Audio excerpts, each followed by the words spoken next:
Bonjour bien-aimés, aujourd'hui nous allons parler de la saveur de nos paroles. Colossiens 4, verset 6 nous dit que votre parole soit toujours accompagnée de grâce, assaisonnée de sel, afin que vous sachiez comment il faut répondre à chacun. La Bible nous dit que c'est de l'abondance du cœur que la bouche parle. Le cœur devient alors la source de laquelle jaillissent nos paroles. L'état de notre cœur est influencé quant à lui par des facteurs internes, externes, positifs ou négatifs qui rendront ces sources douces ou amères. Beaucoup ont vu leurs sources devenir amères du fait de facteurs externes comme les blessures de l'âme, la trahison, le rejet, la douleur d'une perte, le manque, des facteurs héréditaires également, ou tout simplement des facteurs internes comme le péché, la haine, la jalousie, le manque de pardon.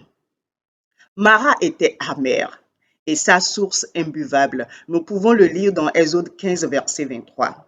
Mais l'Éternel indiqua à Moïse un bois qu'il utilisera pour rendre cette source douce, agréable au palais et faisant du bien à tous. Cette source étanchera la soif de plusieurs.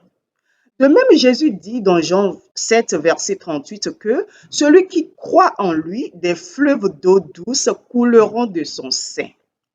Cette eau vive, lorsqu'elle jaillit, elle est agréable, elle est douce, elle est utile à plusieurs. Le sel donne de sa saveur, oui. Christ veut que nos paroles soient remplies de lui afin d'assaisonner des vies. Amen. Notre langage doit être accompagné de grâce pour impacter, pour toucher, pour transformer des vies en profondeur.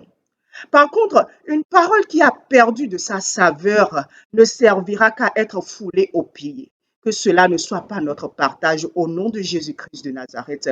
Je nous souhaite à toutes une agréable journée dans la présence de notre Seigneur Jésus-Christ et de son Esprit Saint. Très bonne journée à tous. Bye bye.